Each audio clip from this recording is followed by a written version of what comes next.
Hey guys, welcome back to my channel. My name is Wen and I'm the founder and CEO of SushiVid, a influencer marketing company that's 4.5 years old. Today in my video, I'm going to share with you guys about how do I stay driven. I think a lot of founders usually do feel burnout. Physically, I think maybe I do have a little bit of burnout just because I've been like falling sick and stuff, but mentally I'm always engaged, I'm always there, I'm always, on fire and always trying to do more. And even right now it's 1:30 in the morning on a Sunday night and I'm like really trying to just crunch in yet another YouTube video for you guys. So how do I stay driven, right? I'm going to give you 5 tips. Tip number 1 is to have a long-term goal post. It's always important to think long-term, just because even if investors are going to come into your company and you want to exit in like 5 years, I mean, even when you're exiting in the 5th year, the person who's buying wants to know that you have a vision long-term, right? So always have a longer-term goal post, because that will really keep you grounded and tell you what's next. Because the last thing you want when you're running as a founder is like you go on like 6 months of high energy and then 3 months of like, okay, I don't know what to do, I don't know what's next, I just fundraise, I just race around, and then what's next. Always have like a long-term enough goal, so that at every point in time okay, what's next, what you need to do to get to the next level. Okay, if you don't know how to set the right kind of goals, I think there's a lot of YouTube videos out there. There are people that you can watch on how they set goals and stuff, and I think I'm not going to go there, but I think you should consider doing that. The second thing is to have extremely supportive friends. Like, you are the 5 people you hang out with, right? So for me, I really believe that, and I have really good founder friends who are more driven than me, that are working harder than me, that are more successful than me, and I really respect them, and I try to listen to their story. I try to just be around them is so inspiring. So I feel like they inspire me to work harder, and maybe when they look at me, they're like, okay, I may inspire them in some way or another, I don't know. But I always try to surround myself with supportive friends, and that way I know that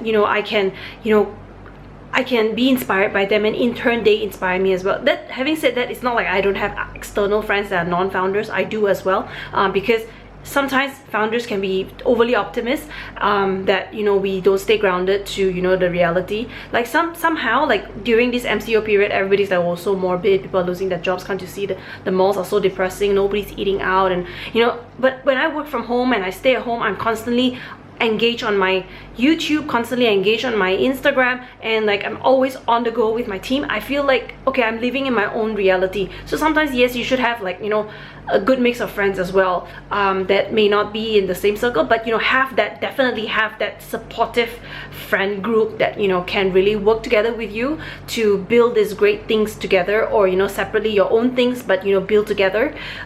Third thing is to read from other founders, like read books, or watch YouTube videos about other founders. I think everybody knows Gary Vaynerchuk, right? So he's somebody that's like constantly on fire, and watching him is like very inspiring. But I also like to read books like The Hard Things About Hard Things, like from Ben Horowitz. I like to read autobiographies of like Steve Jobs, because I think being able to read their history of maybe like a 5-year or a 10-year mark gives you the slight glimpse into your maybe part of your journey as well. Like, there is nothing that you're doing as a founder that they haven't done before. Even like if you are a worker or an executive or a manager, there's nothing that you are doing right now that other people have never done before. People have managed other people. Maybe the technology is different, maybe the business is different, but people have definitely managed other people before. People have definitely adopted new technology before. People have definitely added softwares before. So always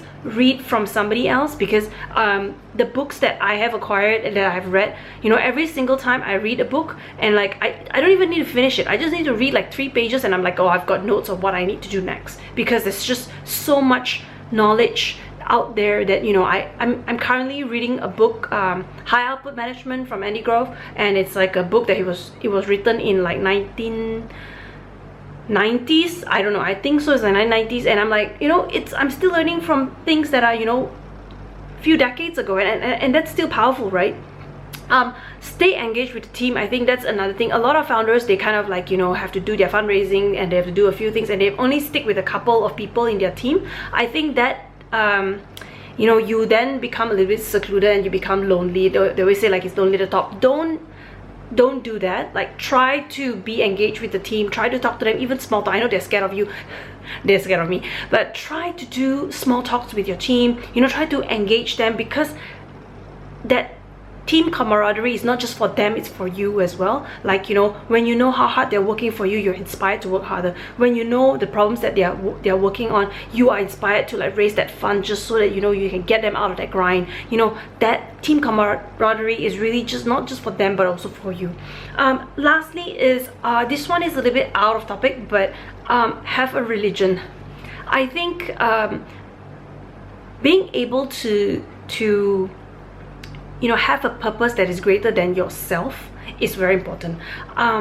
So for me, I always knew, even from like when I graduated college, I always knew like God had a purpose for me, and my purpose is to serve His greater purpose. And right now I feel like my way of servicing His greater purpose is by, you know, creating this company culture that, you know, spreads kindness, that talks about goodness, that, you know, it's a different kind of culture from, you know, the kind of like, you know, politic filled kind of companies. I feel like this thing that I'm doing with my team, building a new kind of company culture, is in itself serving my purpose for God. And whatever religion that may be, right, having a sense of purpose that's greater than yourself, I think will definitely help. And I've seen it personally, whether, you know, through my Muslim friends, from my Christian friends, like, or even any other religion that you practice, right? I just feel that when you have that sense of greater purpose, that is not just you,